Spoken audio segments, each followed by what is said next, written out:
Commissioner, Mr. President, I rise again, I am afraid, to make the same old hoary speech that I have been making here for several years, and that is, it is my opinion that you do not really understand the concept of banking. All the banks are broke.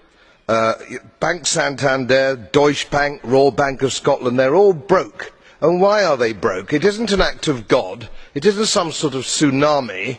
They are broke because we have a system called fractional reserve banking, which means that banks can lend money that they don't actually have. It's a criminal scandal, and it's been going on for too long. To add to that problem, you have moral hazard, a very significant moral hazard from the political sphere. And most of the problem starts in politics and central banks, which are part of the same political system. We have counterfeiting, sometimes called quantitative easing, but counterfeiting by any other name. The artificial printing of money, which if any ordinary person did, they'd go to prison for a very long time. And yet governments and central banks do it all the time.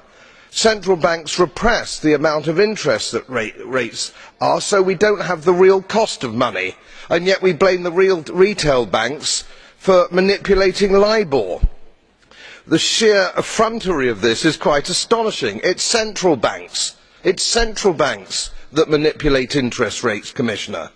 And plus, underneath all this, we talk loosely, in a rather cavalier fashion, do we not, about deposit guarantees.